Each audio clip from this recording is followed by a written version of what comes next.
All right, everybody. Hey, Finders, welcome. Thank you so much for joining us. It's Wednesday. It's around 4 o'clock. Heck, let's do some Starfinder Wednesday today. You might have seen a blog post last week that announced the second season of Starfinder Society. And if you missed it, there's a link to the blog right there. Don't check it out just yet. Just hit it and then save it because you're not going to want to miss today's show. Today, we're going to, Ms. Ray, how are you? Welcome. Today, we're going to go more in depth on that. We're going to start talking about kind of a recap of season 1, kind of talking about that. And then we're going to jump into some previews of season 2. Pretty spoiler free, I would imagine, so we don't need to worry too much about that. But it's going to have a lot of fun information and things that you can that you can play in coming up with all the big conventions that we're doing. Because as Thirsty likes to say, we're in convention season right now. Today we've got Tonya and John Compton. Thank you so much for joining us. Hello. Thank you for having us. Yeah, no, this is going to be good. So so you were the one that wrote the blog announcing. No. Oh. Thirsty wrote the blog. Oh. I wrote the header and the footer to the blog. So that's right. Most of that is Thirsty's words. It was Blogception. It was Blogception, yes. Convention season. That's right, Thirsty. Welcome to the chat. Thanks for the gifting. Oh, that's so nice of you. I appreciate that. Last week, Thirsty announced the name of the second season. Mm-hmm. Where do we want to start with this? Do we want to go back and kind of reminisce on season 1 a little bit first? I was going to say, for one clarification. Please. When the blog was typed, I got a typo in there. B-Y-T-E-S. That is not the spelling we are using. You know. It is B-I-T-E-S, and that's not. I need to spell check better. I think they both work. They do. They both work really well. So I think that. I think either one could work. And you know, the funny thing is if you're reading the blog and don't know that it's a typo, mm-hmm. you probably wouldn't even realize it and just say, oh, that's how it's supposed to be. That is true, but I'm going to own it. It was me. We had some fun conspiracy theories coming out. It's true. Yeah. It's just laying in those typos. Mm-hmm. Don't fall for it, folks. We'll get to conspiracies soon enough, in fact. Yes. Perfect. Everybody, affix your tinfoil hats now. It's going to be great. But yeah, I think that starting with a little bit of what the first year of Starfinder Society had to offer is really good. Because we need to understand where's the Starfinder Society started to know what we're transitioning into. Because we started with the idea of the Scoured Stars. This was this big event where everything bad suddenly happened off in a way off galaxy. It was basically the multi-table interactive special where the players lost. Right. And so we start with the Starfinder Society that's down to like 30% of its agents, because most of them are trapped, dead, we didn't know. And we have spent the past 2 years of content really breaking that down, going back to the Scoured Stars, learning more about it, and finding out not only more of what has trapped them and how we've extracted them, but also who's the new threat on the horizon. So really leading that charge, though, was one of our factions, who I think we have a particular piece of faction art for, the Second Seekers, led by Lwaziel Sebo, whose whole mission was, we're going to get to the bottom of what happened in the Scoured Stars. What went wrong? How can we rebuild? And so she's been leading this whole charge. And we're really getting to the next level of payoff already. Last Origins, we had a multi-interactive special where you go back to the Scoured Stars, more poo hits the fan. We get some people out and we leave. But now we're going back again because we cannot take no for an answer when it comes to these missions. So we're really excited about some of the scenarios that are leading up to this, some of which are already out. But 200, Fate of the Scoured God, is going to be the real end of that capstone to that Scoured Stars story. And we're looking forward to having people from levels 1 all the way up through level 12 this time, playing it simultaneously. But leading right into that, number 139 is a tier 7 to 10 scenario that is like the very chapter before that multi-table interactive.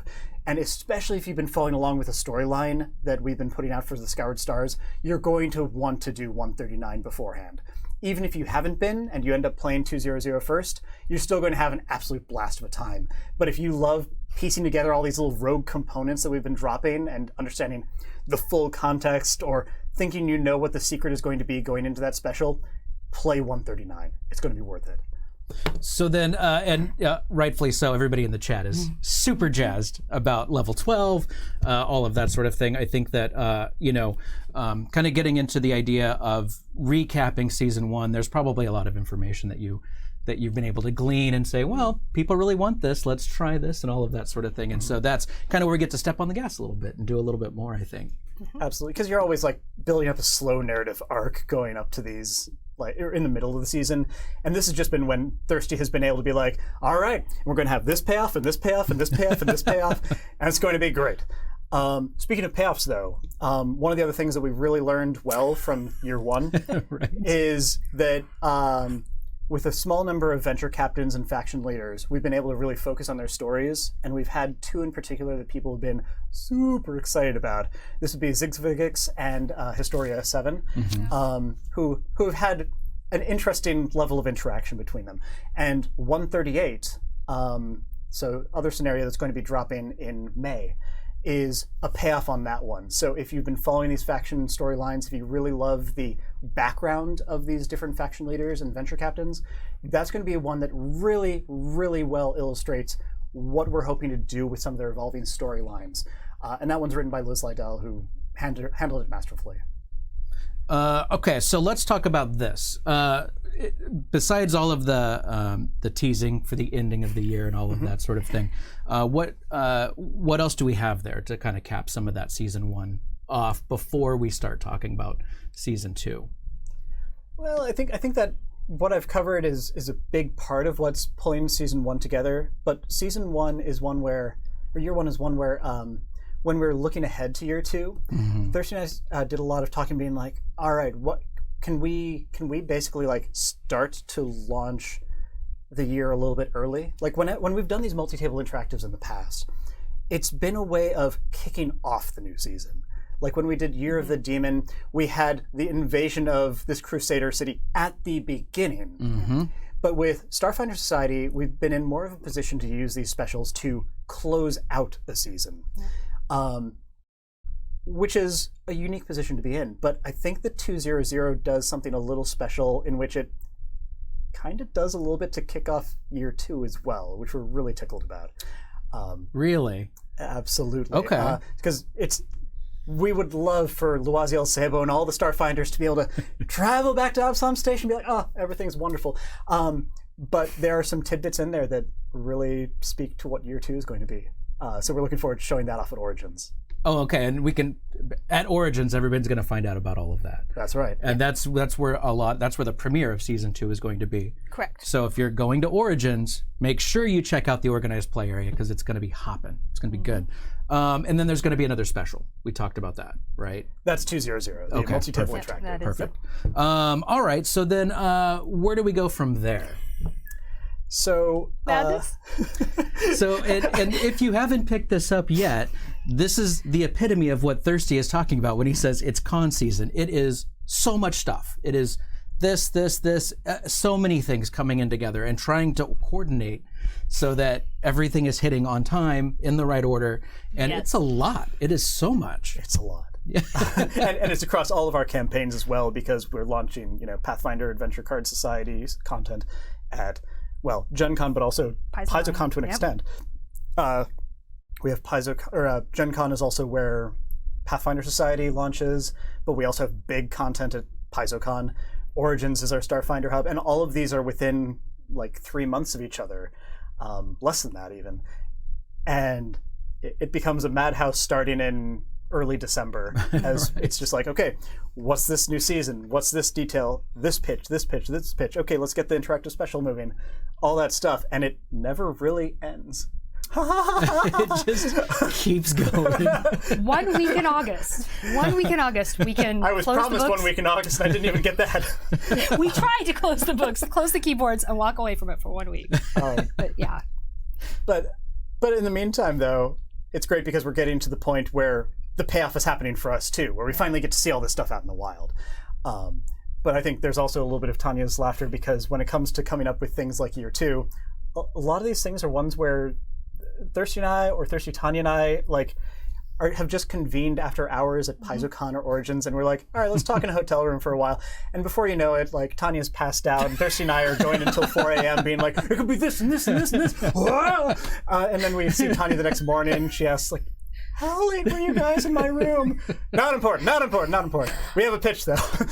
I've started not answering anything after about midnight, 1 o'clock. They can brainstorm all they want, but they have to wait till my cup of coffee the next morning before I hear the pitch. Yeah. That's my rule now. You have to know what you were agreeing to. Yes, yeah, because that's I think fair. I agreed to a couple of things in year one that turned out great. they did, absolutely. Like minor factions, that was one of those late night things where, like, Tonya passed out. She woke up the next day and like, minor factions, minor factions, minor factions. It's like, I don't know what you're talking about. Well, you were in the room. Yeah. But that just speaks to some of the fun team chemistry that we have. Where, like, the moment that we're all in person, sparks fly. Speaking of in person, Yeah. John, Thirsty, and I will all be at Origins as well. So it's not just a chance to see me or to see John, it's a chance to see Thurston as well. Well, that's a large part of the organized play team. It is. You know, It is. and that is another thing too. Is the three of you are a large part of the team. Like all of this information, all of these, all the material that comes out every month is not coming from a large, giant team of people. You know, it is a small, like a hot rod of a team, like where it's small. Can move pretty fast, but has to work incredibly hard. So that's the thing that I always think of, especially like at Gen Con, going in and seeing all of the games going on. It's like there's a lot of stuff here that a very small, like, dedicated team has put together and everything. And so I think it's pretty amazing. So Yeah, because you add Linda and Michael, and that is the sum totality of what we have to work with in the office. So that's so amazing. All right, But let's that really see. does get us into year 2. yeah. Yes, It does. absolutely. Madness. And so when it Year comes to concepting what we wanted to do with year 2, we looked at what year 1 had really given us, which was a blank slate. When Starfinder came out, the setting was, all right, here are some planets with 2 pages each, and there are some other planets outside of that. Also the gap. Go. And so we're like, okay, you got it. And so we were able to do a whole lot of, like, Planet of the Week style stuff, or let's just go off in a random direction and make a whole new solar system out here. And we loved that freedom. Starfinder Society is incredible for that. But for the second year, we wanted to see about bringing things back closer to home. And so we're really focusing a little bit more on the Pact Worlds. Because we now have a Pact World setting book and everything else.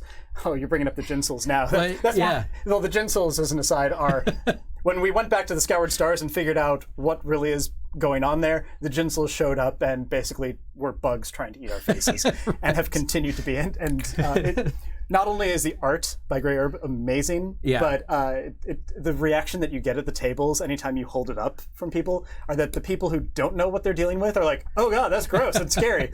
And the ones who do know what they're dealing with are like, oh no, the leg blades guys, oh no. Because they have a habit of jumping on you and just, like, stepping until the blood stops. They seem very stompy. They're really stompy.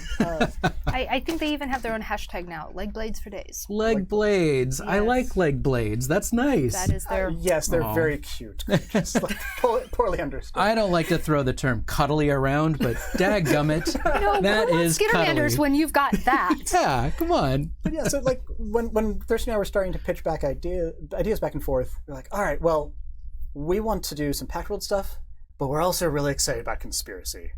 And we're kind of intrigued by, like, corporate conspiracy, like, infiltrate the headquarters level of stuff and find out this actual secret sort of thing. And we went down this long rabbit hole that fortunately turned into a campaign storyline that we're running with.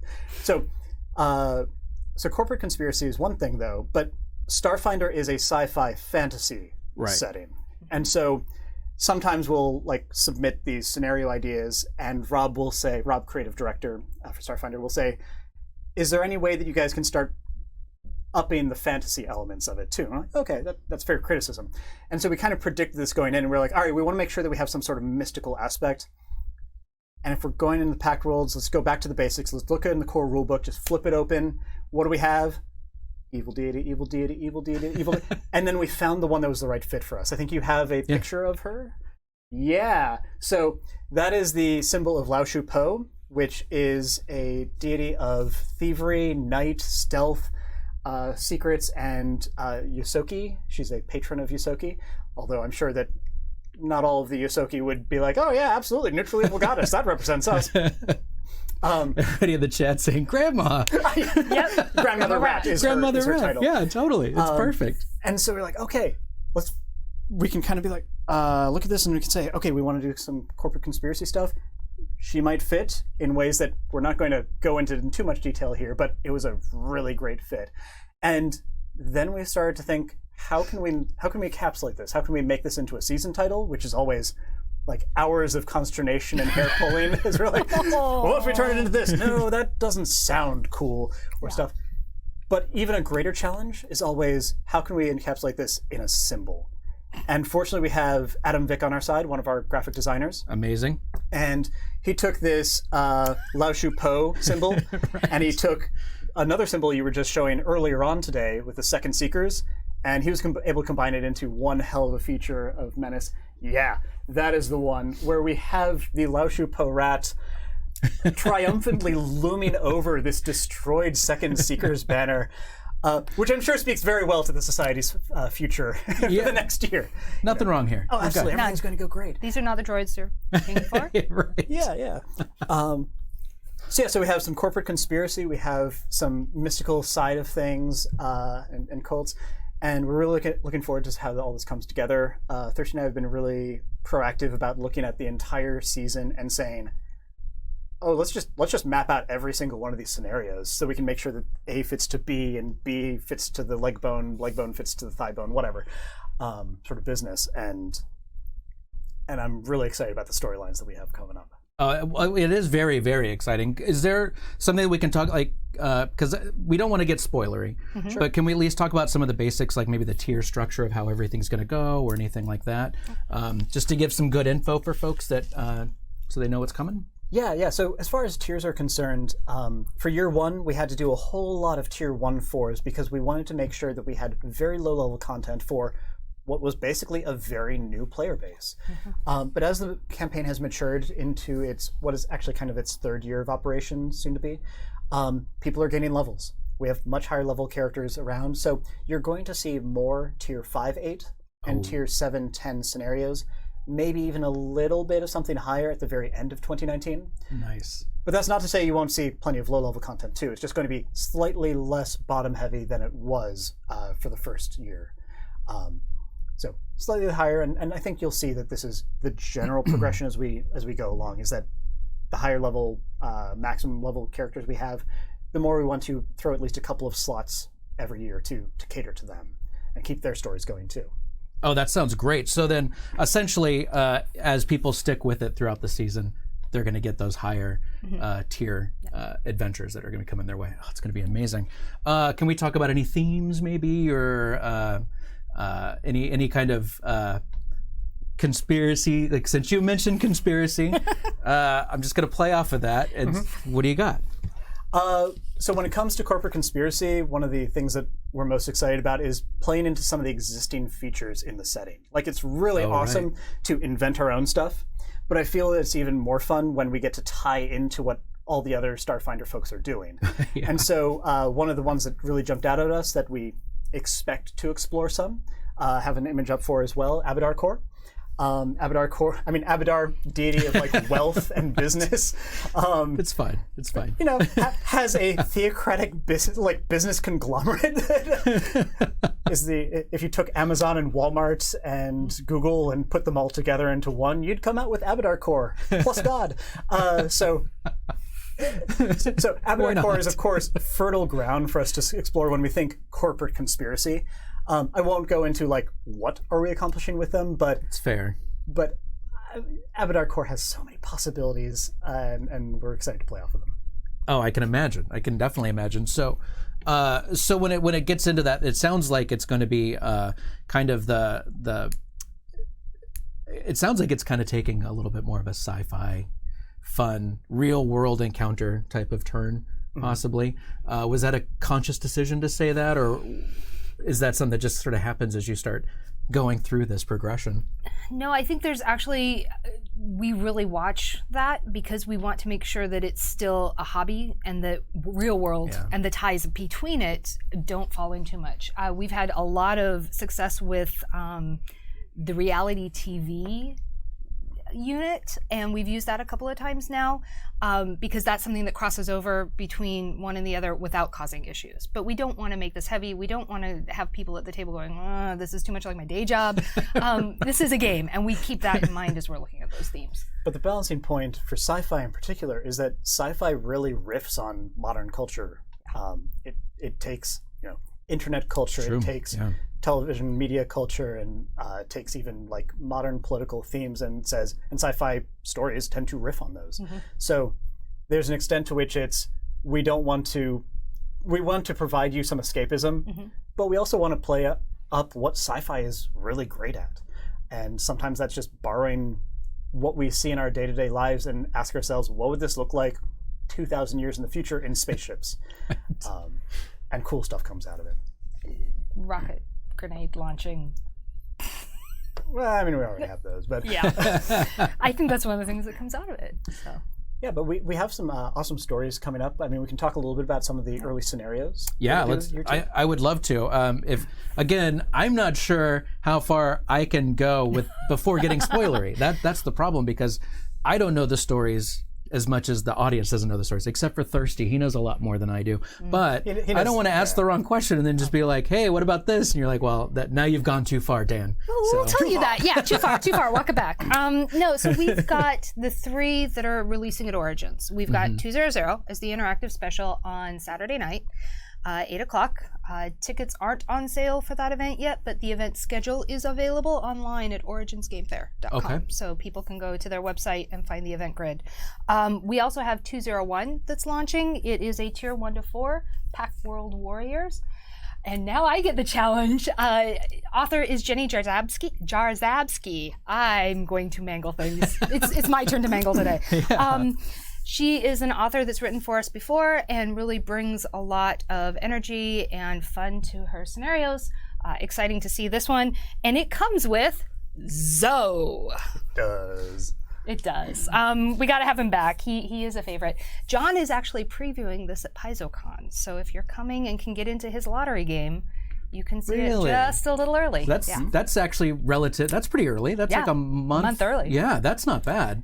It's a good exclusive for PaizoCon. Talking about that chaos of convention season, moving dates around, getting things together, but he is running that one.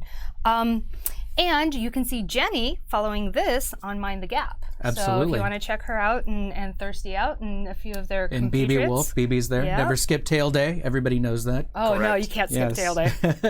Also in June at Origins is 202, Waking the Past. It is a tier 3/6 by Tom Phillips. And again, a solid story. I'm excited to have it there. We have multiple tables in multiple slots. So don't worry if one of them fills up. Look at the schedule. We're offering at least 2 tables of each of these at Origins. And then they will be available in play at conventions and local game shops starting, because they are our June scenarios starting at the end of June. Okay. And 202 is a fun one. Well, actually, there are fun things to say about both these. 201 is one where it was like, what can we do with Zoe this time? We didn't want to do like just reality television level of like follow around with cameras. Instead, this is one where Thirsty is like, what if he ran an American Gladiators program? So that one's going to be fun as heck. Awesome. Okay. And then the 202, Thirsty will sometimes bring me like media clips and be like, I want to get this effect. I don't know what the story is. I just want them to feel this. And then he'll send me, in this case, it was a particular video game clip that he was enamored with. And I was like, okay, let's brainstorm that next week. And so this is a really fun one that plays on a couple of dread themes that I think will be really fun. Okay. Do we get a tower? A tower? No. I mean, you can always put the tower in there and be like, my villain rolled a 20. Bam! Just slam over the tower into somebody's character sheet. It doesn't have the same effect as Dread, but Yeah, well, Approximate, jet But adjacent. it makes all the clattering of things falling over. so I'll Exactly, take that. exactly. Another thing we're trying to do is we're trying to stagger our release schedule. One of the things we found out when we tried to drop all the scenarios early for both Origins and Gen Con was it really did put the load on the team and almost very untenable. So we decided to have Starfinder go early release in June and then back to their regular release schedule for July and August. So July will have 2 scenarios. The first one is our quest pack for this year. It's 203, The Withering World. And I'm actually going to ask John to pronounce the authors' names because there's 5 of them and I don't want to mangle more things. Okay, so we have Jennifer Povey, we have Jessica Catalan, Ark Riley, Rigby Bendel, and Shahrina Shafrani. And we're really excited about this whole cast of them. Some of them are people that are authors that we have had recommended to us in-house. One of them was somebody who I first noticed, and I think Thirsty first noticed, because she was leaving a review for every product. And we were like, boy, that is dedication. This is somebody who knows our stuff. And then we found out that she's already working on a variety of other things. We're like, darn right, sign us up. Oh, that's great. Sharina, we met at Origins last year, was really impressed because I'm in the habit of going around the table and saying, before you introduce your characters, let me know who you are as human beings. And by the time I got to her, she was like, I just graduated with a PhD in this, I have a background in this, I have this and this. I'm like, do you have an interest in writing? You're like, well, do you think that you have anything anything in your setting that I could apply a Middle Eastern studies background to? It's like, yes. Absolutely, yeah.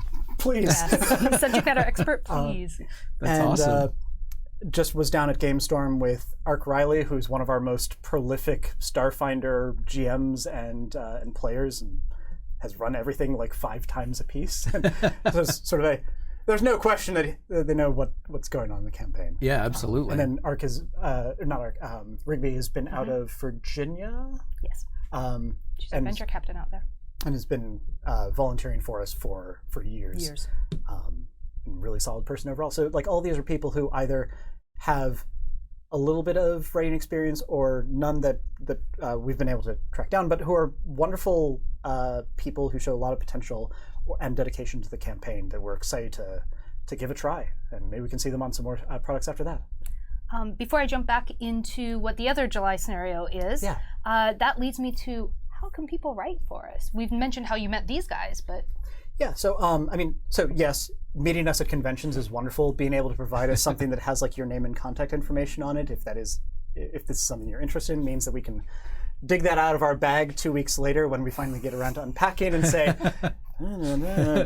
oh, right, this was the one who was actually an entirely great person who left a positive impression on me, which is another great step. Positive impressions are lovely. And you can always contact us and just say, I'm interested in doing this thing. Having some sort of short writing sample is nice, or if you have worked on other products, letting us know what those are. If you have experience with the campaign, certainly when you're contacting Thirsty, Linda, Mike, or me, is great, because the more that you know of how organized play works, the easier it is to jump you in on a scenario.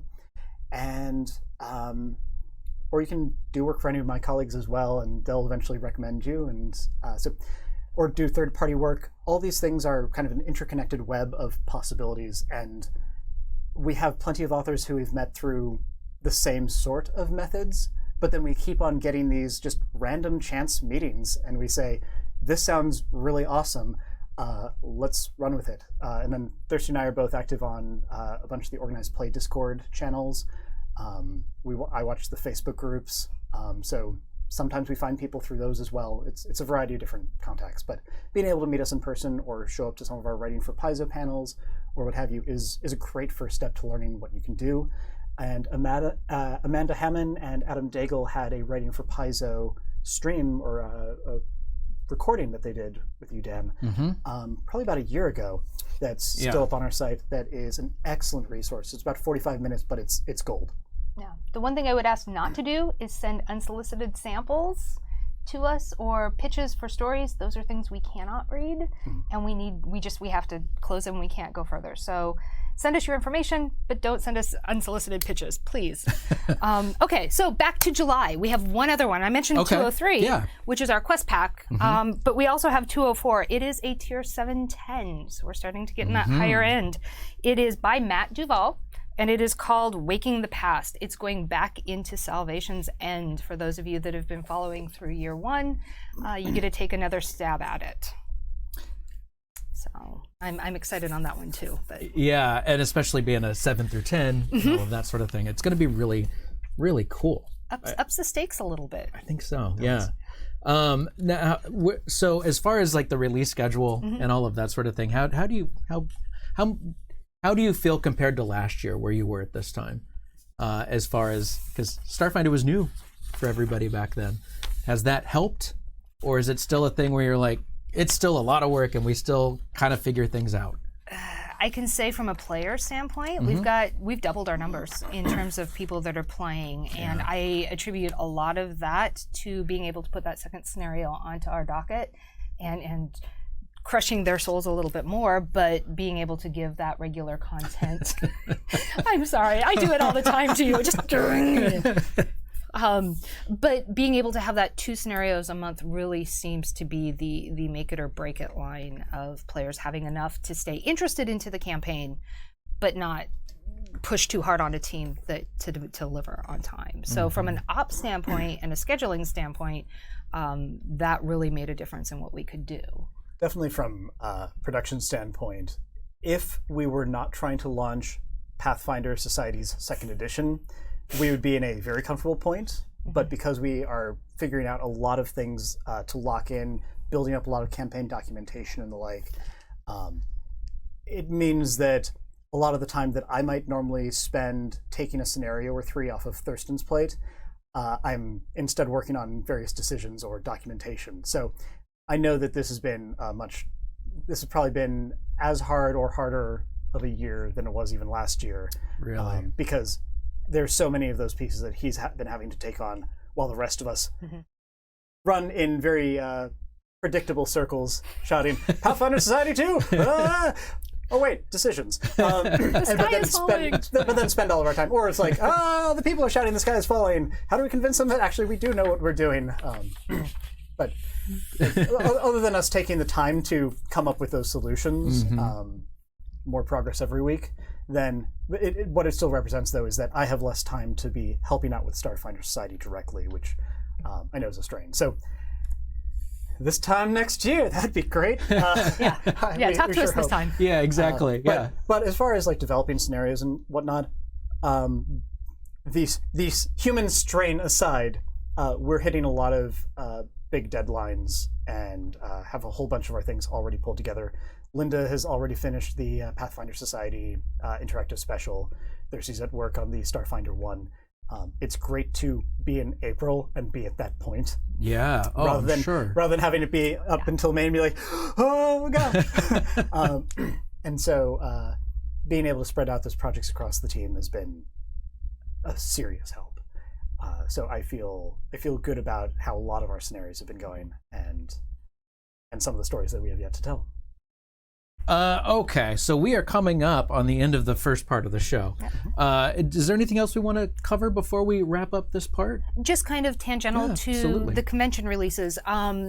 One of the things that means is because we're keeping Starfinder on the early release for June, and then July's are dropping normally, August will drop normally as well. So there will be new content for Starfinder players at the end of August. This isn't true of Pathfinder players because we bump everything in August back to Gen Con, and then they have to wait for a gap till we get to September scenarios. So but it does give a little bit of new content there for our Starfinders at the end of August. And for those conventions, following on the heels of Gen Con, they'll have 200 available, and then they'll have their August releases as well. Great. Okay, so let's do this. I'm going to do a sign-off for the folks on YouTube. Okay. And then we'll do some Q&A. I have lots of questions here from the fan club.